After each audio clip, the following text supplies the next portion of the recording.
Setelah bersafari politik ke Lampung pada Juni 2026, Presiden ke-7 RI Joko Widodo melanjutkan safari politik ke Nusa Tenggara Timur pada Juli ini. NTT dikenal sebagai salah satu basis pemilih loyal Jokowi. Setelah itu Jokowi berencana mengunjungi Jawa Barat, provinsi dengan jumlah pemilih terbesar di Indonesia, sebelum melanjutkan safari ke seluruh 38 provinsi. Langkah ini menunjukkan Jokowi tengah mengonsolidasikan modal politiknya. Sebenarnya apa saja modal politik yang masih dimiliki Jokowi? Mengapa Jokowi memanaskan mesin modal simboliknya? Dan apakah ada perlawanan politik yang mengepungnya? Kita bahas. Modal simbolik dalam konsepsi Pierre Bourdieu, sosiolog Perancis berpengaruh pada abad ke-20 merupakan legitimasi atau pengakuan yang terbentuk dari reputasi maupun citra seseorang. Dalam konteks Jokowi, modal simbolik yang melekat antara lain status sebagai presiden 2 periode, citra pemimpin yang dinilai dekat dengan masyarakat, serta rekam jejak pembangunan yang ditorehkan selama memimpin Indonesia. Sepanjang masa kepemimpinannya, modal simbolik Jokowi terbilang tinggi. Merujuk hasil survei Litbang Kompas, selama 10 tahun masa kepresidenannya, citra kepemimpinan Jokowi dinilai positif oleh lebih dari 3/4 responden. Citra tersebut tidak lepas dari penilaian publik terhadap kinerja pemerintahannya.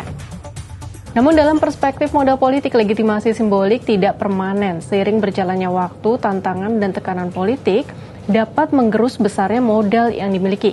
Karena itu agar tidak terus menyusut, modal simbolik harus dipelihara dan direproduksi melalui berbagai praktik politik maupun sosial. Lantas tantangan apa yang dihadapi Jokowi hingga merasa perlu kembali mengaktifkan modal simboliknya? Setidaknya ada 2 alasan Jokowi kembali mengaktifkan modal simboliknya.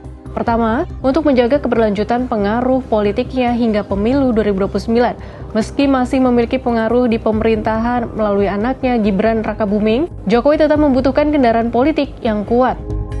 Hingga kini PSI yang dipimpin Kaisang Pangarep masih memiliki basis elektoral terbatas dan gagal lolos ambang batas parlemen pada pemilu 2024. Karena itu safari politik dinilai sebagai upaya memperkuat modal simbolik di partai yang bertumpu pada kekuatan figur. Kedua, safari politik juga dipandang sebagai respons terhadap tekanan politik yang mulai menggerus citranya. Setelah lengser, Jokowi terus menghadapi berbagai serangan politik. Mulai dari berubahnya PDIP menjadi lawan politik hingga kembali mencuatnya polemik ijazah. Berbagai dinamika tersebut ikut memengaruhi persepsi publik terhadap dirinya. Hal itu tercermin dalam hasil survei opini publik. Pada Juni 2024 menjelang akhir masa jabatannya, sebanyak 89,4% responden masih memiliki citra positif terhadap Jokowi. Namun 2 tahun kemudian berdasarkan survei April 2026, angkanya turun menjadi 73,2%.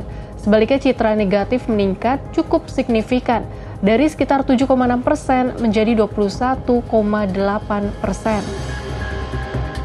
Sahabat Kompas, masa jabatan boleh saja berakhir, tetapi pengaruh belum tentu ikut selesai.